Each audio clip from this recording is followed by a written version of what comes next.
Hello বন্ধুরা, সেদিন কিন্তু আমার গল্পটা গাড়ি কেনার পর আরেকটু বাকি ছিল।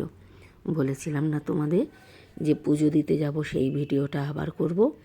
এই দেখো, গাড়িটা আমাদের শোরুম থেকে বেরোচ্ছে।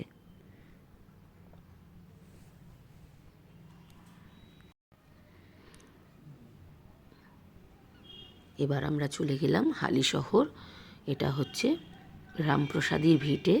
আমরা প্রত্যেক বছরই সব মেয়ের জন্মদিন বলো বা যাই বলো, এখানে এসে পুজো দিই। আর হচ্ছে গাড়ি কিনলে আমরা এখানে কিন্তু পুজো করি। তাই চলে এসেছি। তখন মন্দিরে পুজো হচ্ছিল, একটুক্ষণ দাঁড়ালাম, তারপরে মন্দিরের ভেতরে ঢুকলাম। ওগুলো ক্যামেরা করা বারণ ছিল, তাই করতে পারিনি। এবার বাইরে এসে যে রিচুয়ালগুলো করলাম সম্পূর্ণটা তোমাদের কাছে তুলে ধরলাম।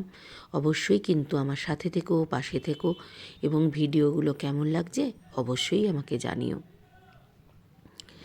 একটা সপ্তাহ হয়ে গেছে, বিভিন্ন কাজে ব্যস্ত ছিলাম বলে এই ভিডিওটা দিতে কিন্তু একটু দেরি হয়ে গেল।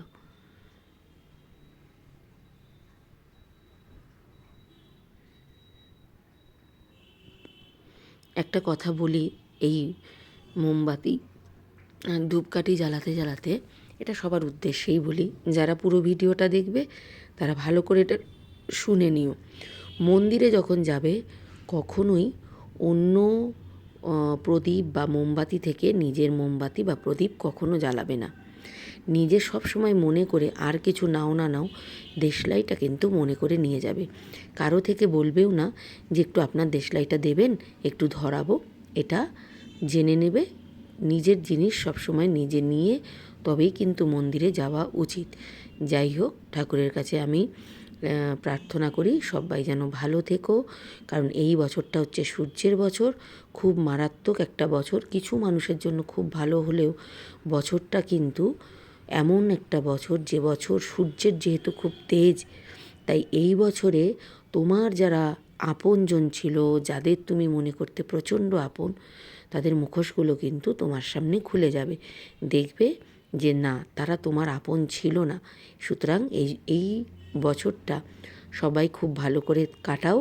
আর আজকে যখন ভিডিওটা যাবে, আজকে কিন্তু রোববার, আর রোববার মানে সূর্যের জন্মদিন। সবাইকে বলছি, যারা এই ভিডিওটা দেখছো, প্রত্যেকে ভালো থাকো, তোমাদের খুব ভালো কাটুক। এই দেখো, এখানে পুজো সেরে আমরা চলে যাব গাড়ির কাছে, কারণ আমরা এখানে পয়সা দিয়েছি।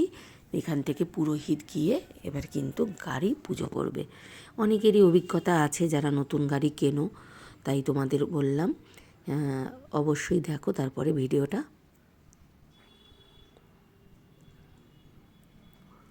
পুরো দিনটা খুব ভালোই কেটেছে, খুবই ভালোই কেটেছে। তোমরা আমার পাশে থেকো, সাথে থেকো, এবং আমার জন্য আশীর্বাদ করো যেন ভালোই কাটে। এই বছরটা যেন সবার ভালো কাটে, সেটা একটুখানি তোমরাও বলো, আমিও ঠাকুরের কাছে সবসময়ই বলি।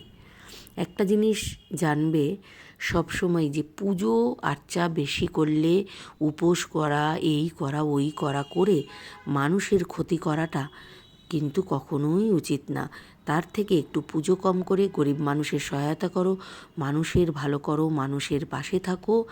দেখবে তুমি যতটুকু ইনকাম করো তার থেকে অন্তত 50% যদি গরিবদের জন্য, যাদের সত্যিই কিছু দরকার, তাদের জন্য করতে পারো, দেখবে ভগবান কিন্তু তোমার ভালো করবে। ভগবান সবসময় মানুষের মধ্যেই বিরাজ করে। ভগবান কিন্তু মন্দিরে গিয়ে পুজো অর্চনা করলে কিন্তু ভগবান দেখা যায় না। যাই হোক।